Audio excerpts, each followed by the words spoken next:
All right. I think we're ready to get rolling. Thanks so much, everybody, for joining.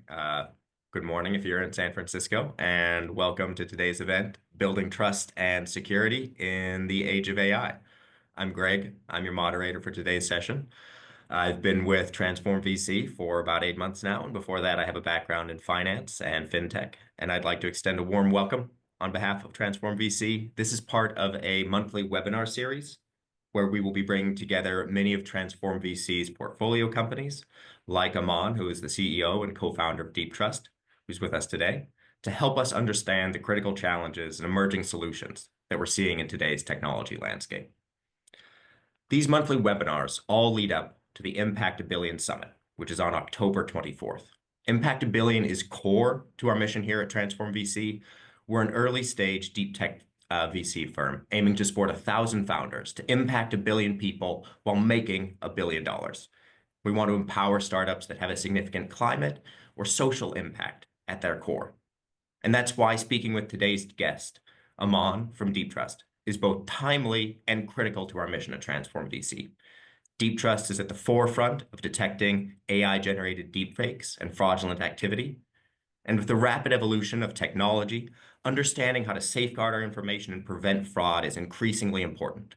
According to a report by Signicat, 42.5% of fraud attempts detected in the financial sector are now due to AI, while 3 years ago, deepfake attacks were only 0.1% of all fraud attempts. Today, they're around 6.5% of attacks.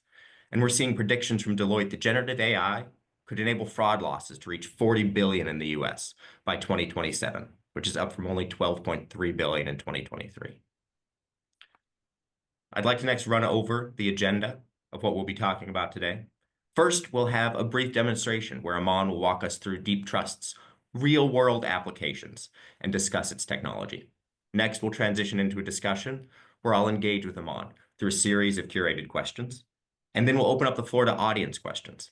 So if you'll notice at the bottom of your screen, there's a Q&A button. If you have any questions throughout this, please feel free to click that button, type in your question, and we'll look to try to address as many as we can at the end of the session. And then finally, we'll wrap up with closing remarks, where we'll also share ways to connect further with Deeptrust and learn more about Transform VC. So thanks so much for joining, Aman. You have a background in machine learning and been working on Deeptrust for a couple of years. Could you please show us an example of the issue that you're trying to address with Deeptrust? Absolutely. First, I want to say amazing intro, Greg. Thank you for the introduction. I feel truly welcomed warmly, and also it's an honor to be the first of these webinars going into October. Um, as a hook to what I'm about to show you guys, I'm about to, let's say, commit a crime in front of you all. What I'm about to do is steal my own voice in front of every single one of you. Obviously, I'm exaggerating. It's not a crime yet to do this thing, and that's part of the problem as well too. What's going to happen is I'm going to have like this AI agent speak to me. It's going to be so friendly. I'm going to engage in it, and then within moments, it's going to speak back to me in my own voice. Now, as I share my screen, I'm going to run through some scenarios how this type of attack could happen to a regular person. Imagine someone calls you on the phone saying, they're your pharmacist, and they say you have a prescription, they confirm your identity, and you're talking back and forth, and they get your voice sample. In fact, all they need is 3 seconds. Um, and guess what? Let's say you don't pick up the phone because you're pretty smart. You don't pick up unknown numbers. It goes to your voicemail, and then they still get your voice sample because you leave a nice little voice message at the end of the voice message.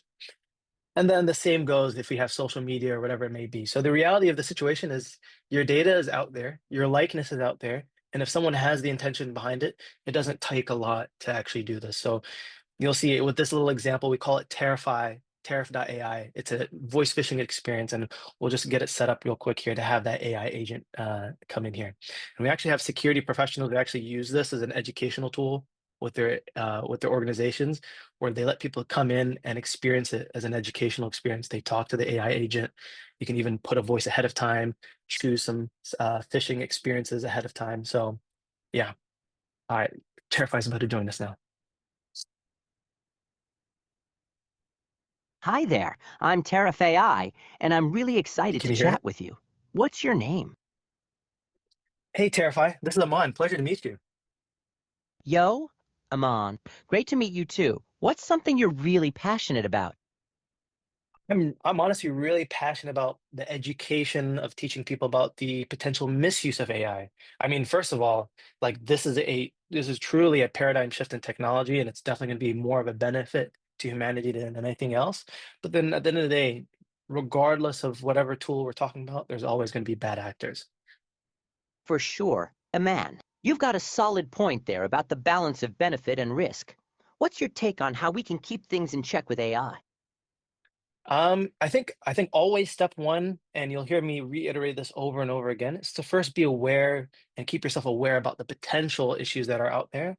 And then take a moment and look and be real with yourself. Where are the gaps that I have where I could be potentially at risk? So for some businesses, it could be their call centers, some businesses, it could be their personal devices, and the list goes on and on. You're absolutely right. Call centers and personal devices are definitely vulnerable. Whoa, you sound just like me. What is this? This is your voice, but I've cloned it to show you the capabilities of AI. It's essential to understand how voice cloning can be misused, especially in voice phishing scams. Have you heard about recent incidents of impersonations? I have, but I think I'm gonna go now. This is a little terrifying, if I may say so myself.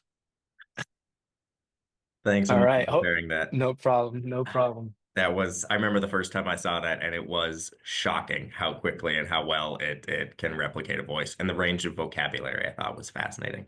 But now that you've shown us how quickly Oh, that can happen, yeah. could you tell us how Deep Trust actually tackles that issue and how it might work? Yeah. One more thing I'll throw in, one more extra detail I'll throw in there is this is actually the worst it'll ever be. Obviously, as if it wasn't terrifying enough. From when you first saw it till now, it's a little bit better. And believe it or not, Greg, I'm not a bad actor, so I'm not really trying to trick people as much. But people who have the actual malicious intent, they'll obviously make this even more realistic than what is in front of us.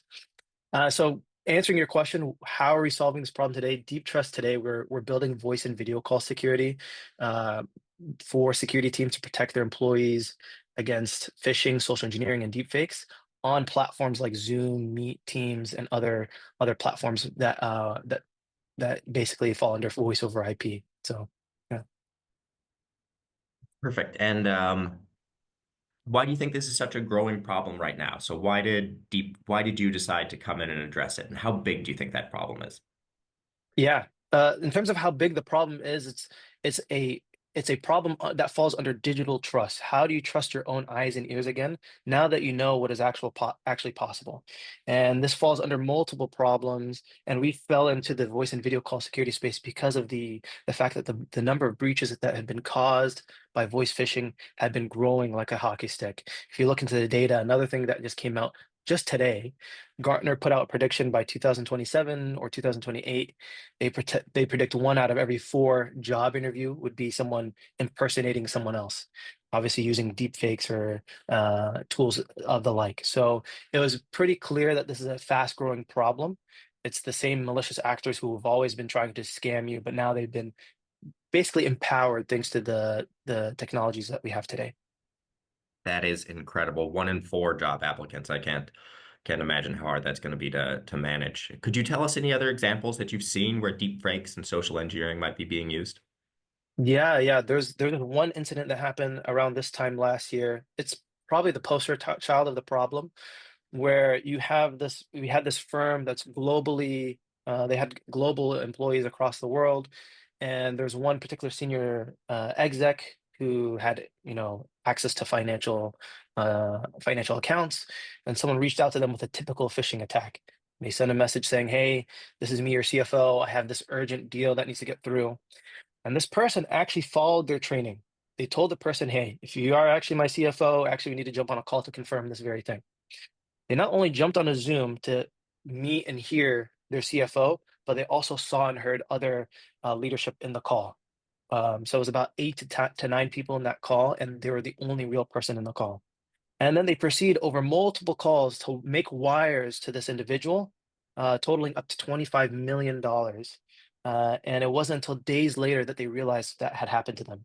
And the most interesting thing about this is this organization is probably one of the most established firms where they have a dedicated security team, they have all these processes set in place, all these security tooling that they use, but not one alert went off when this incident occurred. And it took until someone manually seeing a $25 million hole in their account to actually realize like something had happened here. So, yeah. I think what's scary about this is something you brought up earlier, right? Which is right now, this is the worst that it's ever going to be, right? It's going to continue to Yeah. advance. And if we can't even have an alert for something before you lose $25 million, that's pretty scary. So from your perspective, right, as you're trying to build something that solves this problem, how do you see this evolving in the future? Do you have any examples that you could think of that might be where this technology is going? Yeah, I think one thing to always do when you try to solve a problem like this, an emerging threat or emerging problem space, is maybe take a step back and look at how we've solved similar problems to like this before. And our take at Deep Trust is deepfakes are not the problem. They are a way a problem gets aggravated. So just like any other technology, people can misuse it and then aggravate other problems. In fact, we're learning this, or this is the fact that we're learning about AI in general. We see it not necessarily being the quote unquote solution, but yet rather accelerating people. So you have developers, they're getting accelerated thanks to AI, marketers, same thing, copywriters, etc. Now on the flip side, you have these, different types of troublemakers that exist in the world, and they themselves are getting accelerated, whether it's people who steal your IP, people who try to misinform you. And now the problem that we're looking at is voice phishing, social engineers.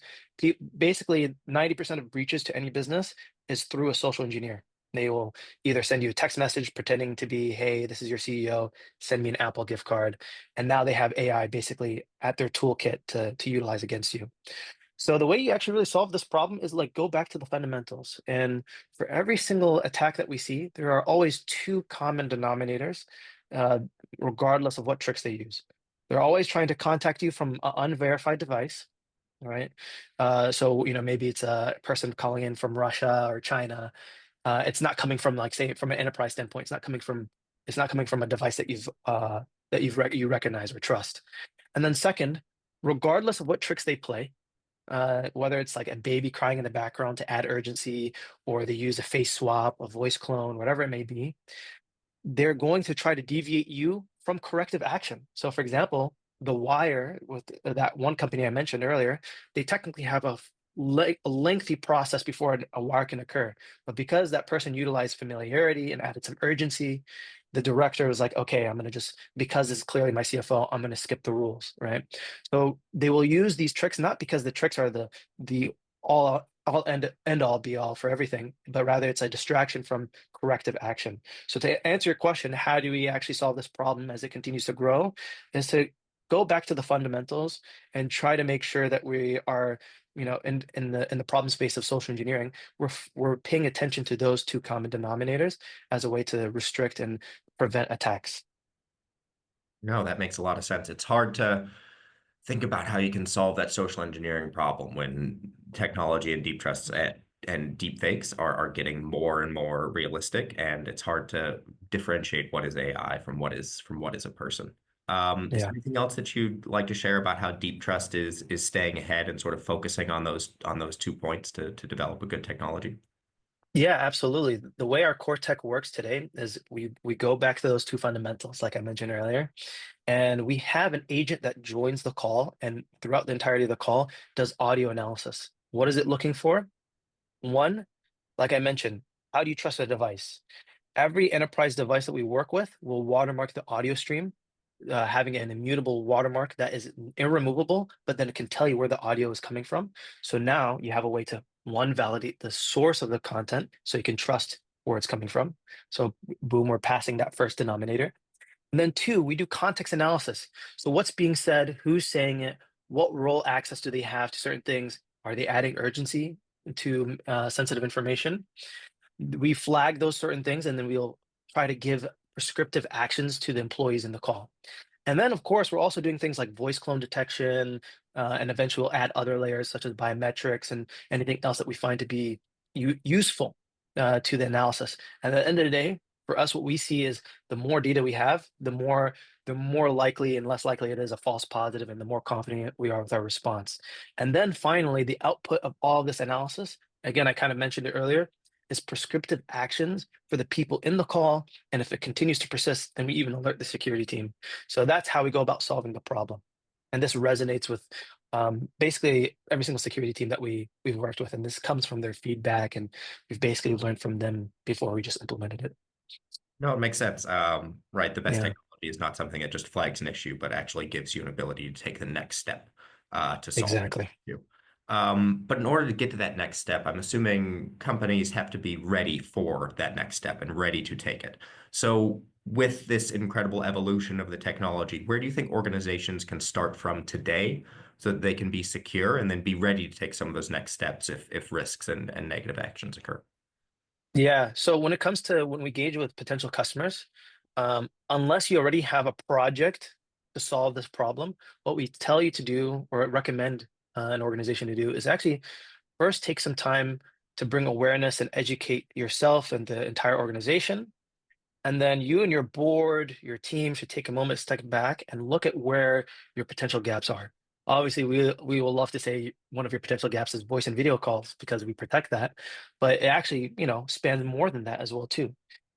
So take a moment to actually review and understand where your gaps are, especially if your security team, your business is how do I reduce risk for my organization, and then take corrective action, one of which hopefully being onboarding and working with us.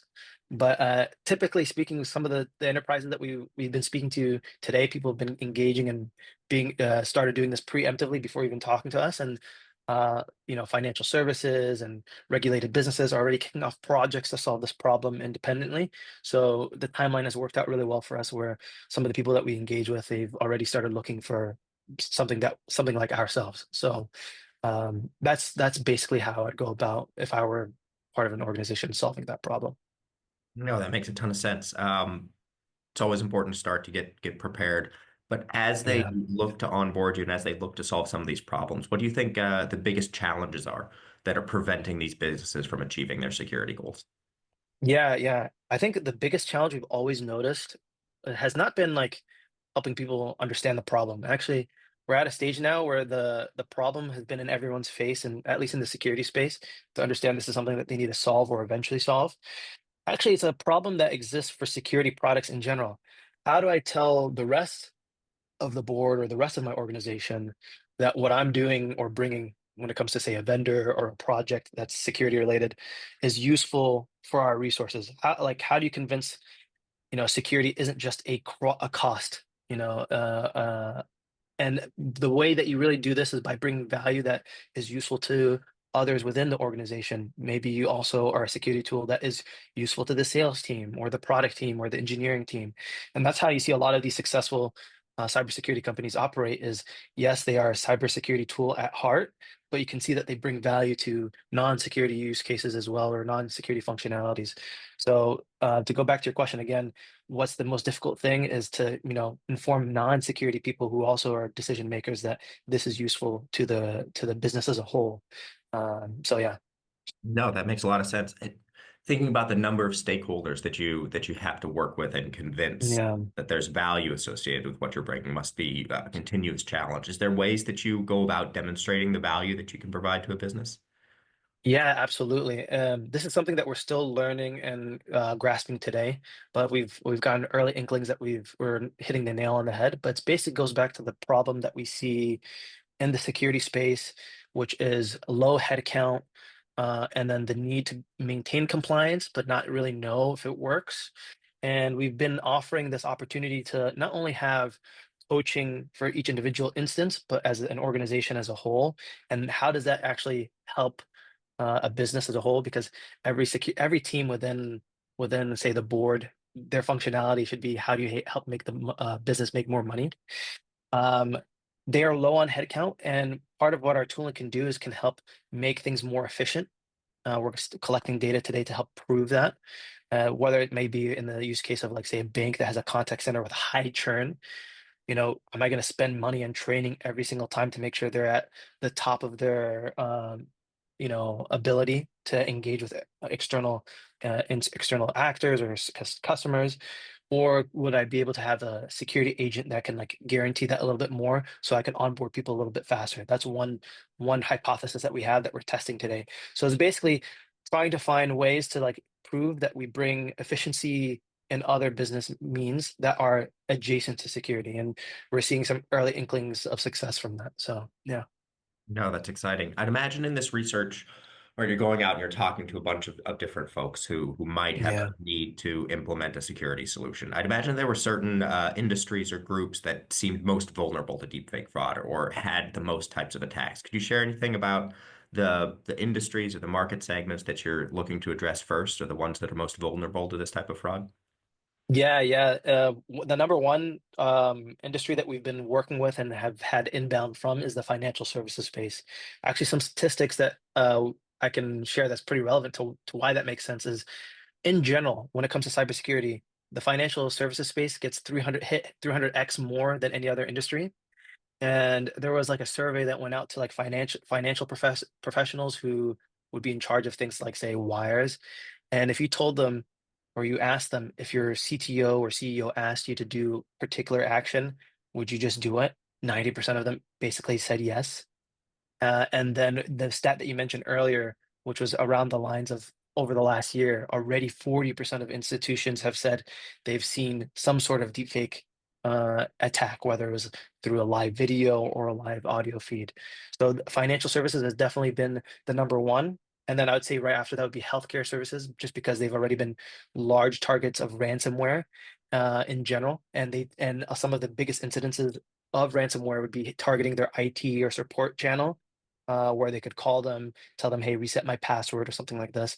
And now they're seeing that they're getting more attacks as well too. And when you're a ransomware malicious actor, who's more willing to like pay the ransom more than, say someone that you've stolen the credentials of millions of health records? They're obviously, with all the regulation upon it and the sensitive data.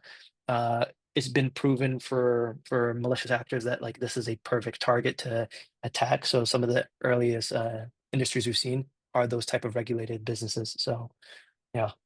No, that makes a ton of sense.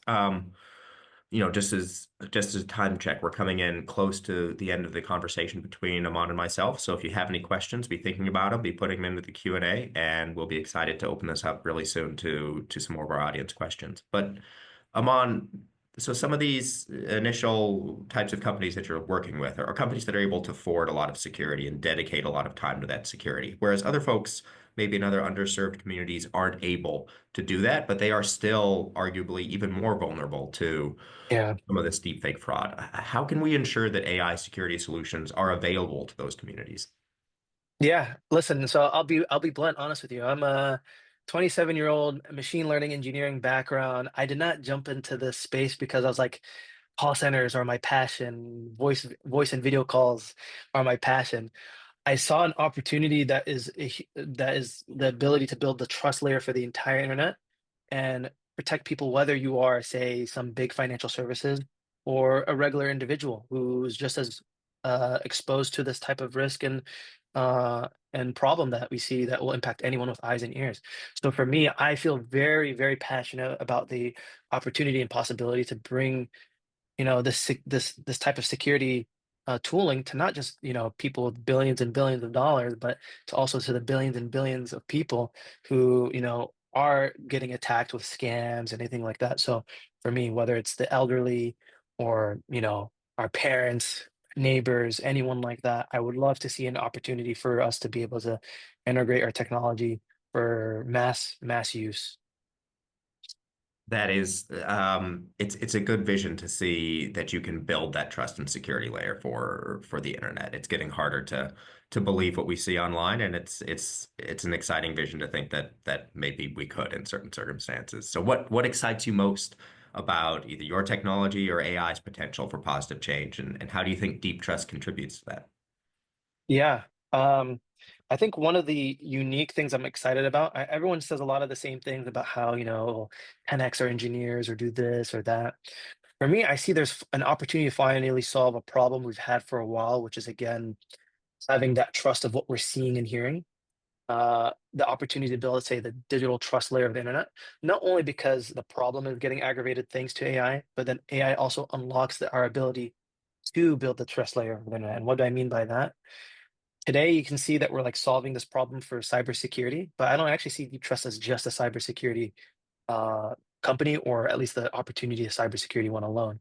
We now eventually will have the potential to be able to create a standard where we can know where content is coming from and able to trust it even more so by digitally signing it. So every time you create content, whether it's through your phone or microphone, whether you edit it or whether you generate it, you now have an opportunity to create a standard similar to how we created the standard for the internet with HTTP, or otherwise whenever we had a new paradigm shift come into play.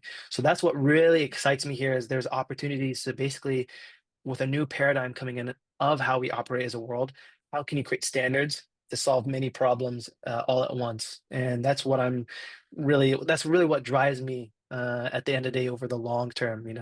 Again, solving the problem for call centers and Zoom and Meet and Teams is really cool, and it's been also been super impactful. But how do you? I don't want to steal your line, Greg, but how do you impact a billion is always what we're thinking about as well too. No, it's exactly right, and we love working with founders who share our vision for that, and it's why we're excited to bring you on today, Aman. Is just because of how critical having the security and trust level of the internet is for society. Yeah. It's great to talk about where we're going, and it's exciting to see what you've already accomplished. Are you able to share any examples of what Deep Trust has done today that's made a real impact in protecting businesses or communities? Yeah, yeah. So we're quite early stage, but we already have multiple regional banks and large firms that we're about to roll out to. In fact, we have two POCs today, and we're already beginning to roll our product out to help secure IT support desks. We've already been seeing people impersonate employees to ask password resets and these sort of things. So we really are looking forward to these first engagements, because eventually we'll make these things public, but it'll be our first proof of our hypothesis of how we can actually solve this problem in real world cases. So yeah, we're getting there. No, it's exciting. It's exciting. It's part of the reason I love working at TransformVC is working with early stage companies and moving it from concept to product to implementation to large Yeah. application. So we're excited to see that. I'd love to open it up now for some audience questions, and if it works for you, I'll read out some of the questions that we got from our audience. That sound good? Yeah. Awesome. Here's one we got on early. Can you also secure cell phones with Deep Trust? Yeah. I mean, the way we actually build our product is we have the core tech. So Deep Trust Vox Guard, where it has those multiple layers. And all we technically need to have it be useful is an audio stream and some metadata. So we will build our integrations, whether it's within a cell phone, Zoom, Meet, Teams, based on the demand that we're meeting. So as of today, we haven't put effort into actually integrating into cell phones, but we already have like a engineering design of how we'd go about doing it. And as soon as we have like a formal uh, uh, design partnership or customer or anything like that that is requesting for this feature, we'll implement it that way. Just again, the stage that we're at, we know we have to allocate our resources where we can. No, that makes a lot of sense, right? A lot of these businesses are going to be prioritizing Teams or Zoom or some of those digital conferencing solutions. Yeah. There are a lot of cybersecurity companies out there. Why Deep Trust? Yeah, I mean, first of all, in terms of as a cybersecurity company, each cybersecurity company is solving their own problems. Whether it might be, how do I protect my business from email phishing or malware or whatever it may be. So we already stand out because we solve a problem that is not necessarily, there's no standard of solving as of today. Uh, Securing voice and video calls is actually pretty interesting opportunity because of the fact that since COVID, this is a new communication channel that has just opened up, and it hasn't been until generative AI was introduced. No one has really thought about securing voice and video calls like we have been securing email channels or GitHub repos or our contact centers. So because of that, there's like sort of like an open play here to build a solution first in the market and get our foot in the door first. But then even besides that alone, I mentioned earlier, our long-term play isn't just to be a cybersecurity company. We see that this is a larger problem at play, where cybersecurity is sort of our beachhead, more so voice and video call security. But our ambition is like, how do we eventually? And again, this is part of why you got to build a company in the early stage. There's a lot of difficulty. You got to have like that super ambition over the long term. We see how do we solve this problem for different problem verticals, besides cybersecurity, like for example, intellectual property, misinformation, and even the consumer level. How do I help people, be able to talk to people over shared communication with full trust? So that's to answer the question of why deep trust. No, that's awesome. Thanks so much, Amon. Yeah. What's your ideal customer? Who do you sell to in an organization? Yeah, today we primarily directly work with the CISOs. We engage with them, and typically the characteristic of like the ideal customer profile today is a large enterprise company that probably has at least over 1,000 employees. They have a dedicated security team, and their employees are distributed. And then what helps even more is if you're also a regulated business, like a financial service or anything like that. At that point, you will likely already be engaging in a project to solve this problem. But if you are a large business with a distributed workforce, that's already like a good fit as well too. So, uh, yeah, Especially with how much we see remote work now and how distributed the workforce is. It's a great time, it seems like, and fantastic to be able to have your solution out there. How can we yeah. mitigate the risk of being caught by AI when attempting to breach systems or initiate insider attacks? I think this is asking about when AI is attempting to breach systems or insider attacks. Yeah. If it's at the point where it's attempting, remember the reality of the situation is if someone is using AI to attack you, it's more so a tool to deviate you away from proper proper and corrective action. So some of the alternative ways people go about solving this problem besides using deep trust is nailing down the education, making sure that processes have extra steps to guarantee that things don't get mishandled, and that's basically essentially it at that point as well. So I would say I think those are still very two strong action items that can take proactively is to again get yourselves educated in like in terms of like making the awareness known across the organization that this is a possible attack vector now, but then also when the time comes into place, make sure there's enough processes in place to avoid mishandling of sensitive information. Perfect. That makes sense. And I think this next Yeah. question, maybe we can expand a little bit on your solution as well. So the question is, can your solution block and or flag the deep fake from joining a Zoom call? So yeah, feel free to expand a bit on your solution as well. Absolutely, you can. And to also answer another question I'm seeing is in there. If you want to see a live demo of this, we actually definitely do this as well too. Go to Deeptrust.ai, and then we have a button that says "Talk to a Human," and book some time with us, and we're more than happy to share a live demo in a call where you can actually see us bring like a malicious actor into the call, like an AI attacker, and then you can see the agent actually flags it being either a voice clone or misappropriating sensitive information and flagging it in real time and giving corrective action. That's awesome. That's awesome. I think we've come, what does your solution do well today, and what can it improve on? Yeah, something that actually catches me off guard is how strong the context analysis is without that much uh, like of a preemptive knowledge base. So again, that context analysis, what it is, it analyzes what's being said, who is saying it, and it'll flag any suspicious requests and or risky requests, excuse me. And we typically will like promote or recommend some sort of like insight or knowledge base, basically like give us any policies that you have, give us access to your Okta, your IDP, so we can like assign people to certain roles. So like if I'm on the janitor is asking for a wire, janitors don't have access to that sensitive action. So, but what we learned was with very minimal knowledge based work, the context analysis actually does a pretty good job making a general assumption of what an organization would and wouldn't want to happen.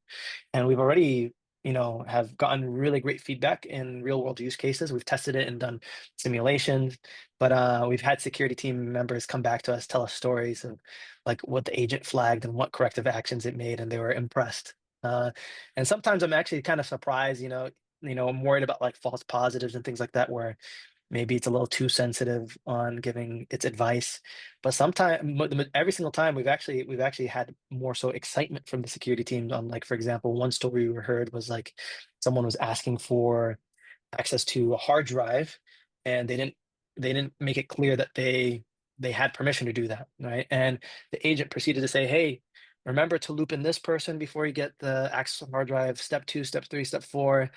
And then when I saw that, I was like, oh my God, that must be so annoying, because they probably already know that, but the security team was actually very excited and happy to see that very thing. So again, with very minimal pre-existing work, it does a pretty good job in giving general advice on how to be a organization with great security posture.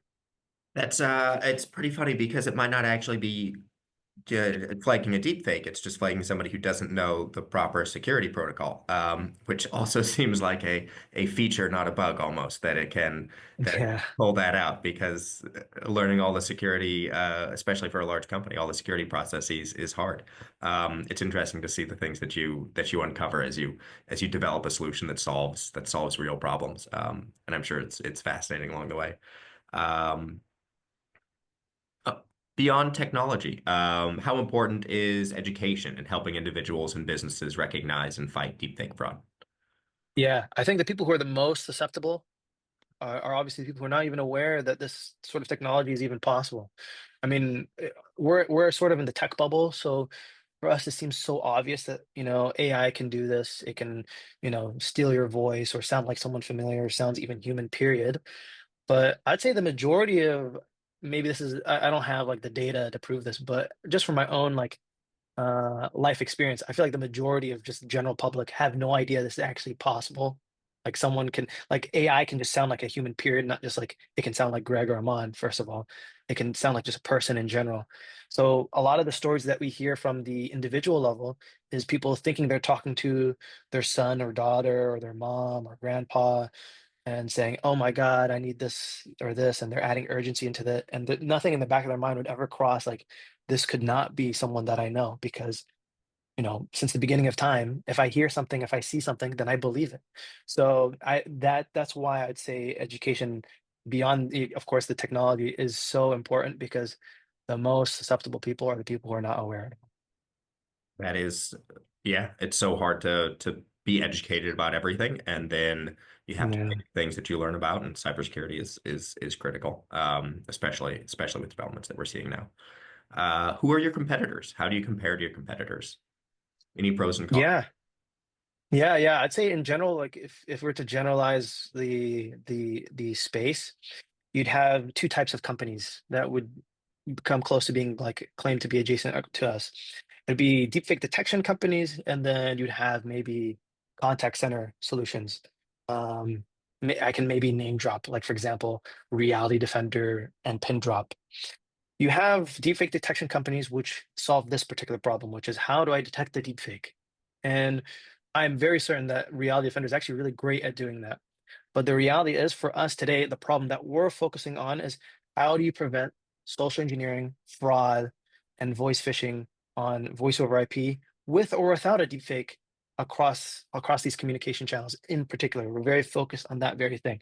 So because of that, we involve multiple layers, whether it includes deepfake detection or not, and we solve that particular problem, and they solve another. And because of that differentiation and our focus, the product that we serve also becomes very different.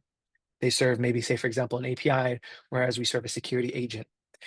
And then if you have the contact center solutions, for example, like a pin drop, this is an evolving space. So I don't want to speak too much on their product, but when Pindrop first came to be, it's primarily like a call center solution. They have their own call center. Maybe a good way to say is they're a Zoom version, but for contact centers. So one, we're focused on voice and video conferencing. So first of all, we're like in a different domain or attack vector.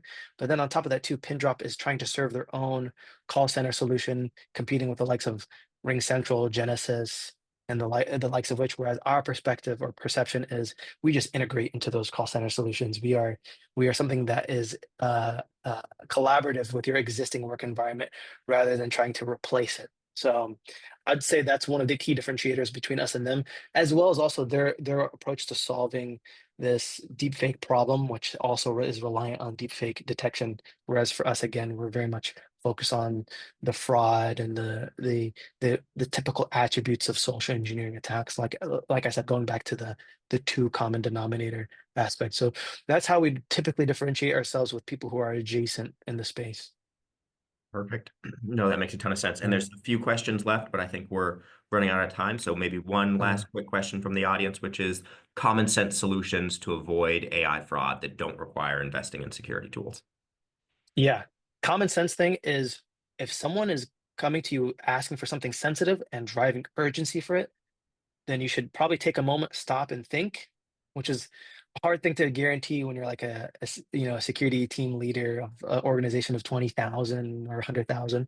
But you as a personal individual, if someone is contacting you, they sound familiar, they're driving urgency over something that's, you know, sensitive, then you probably take a moment, stop and think. And if it's like a personal phone call, I'd probably hang up and call that person again.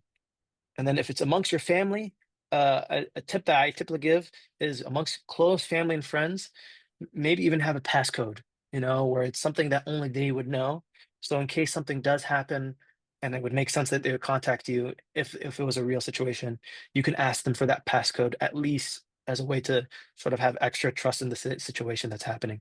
In fact, there's actually one good example that happened in real life where someone thought they were getting called by the Ferrari CEO, and it sounded like him. He was asking for things, and it wasn't until the person asked them, "Hey, remember that book I gave you last week?" And the person couldn't answer it, and the other executive of Ferrari was able to hang up. So that's a very good story to refer to as well. That's awesome. So Yeah. last question for you. What, in under a minute, what's one key takeaway that folks should leave with when it comes to deep trust and building a safer future? Yeah, I think there isn't a better way to learn than to experience it. So I'll say, take some time, go check out Terif.ai, the demo I showed you earlier. Share it with your friends and family, and follow us on LinkedIn, all the channels, and you'll see all the stories and ways to, again, educate yourself on the space and how it's evolving. Perfect. Thank you so much, Aman. We are No super grateful problem. that you were here with us No, today to likewise, share your likewise. progress. And to the audience, thank you so much for coming. We're excited to continue doing these on a monthly basis. So before you head out, please do submit that survey so we can understand what you're curious about, and we can fulfill that with our next upcoming webinars. And please don't forget to follow Deep Trust on LinkedIn and follow TransformVC on LinkedIn as we build up to that Impact a Billion Summit. But thank you all so much for coming. We're excited to see you at the next webinar. And yeah, see you all soon. Thank you so much. Thank you, everyone.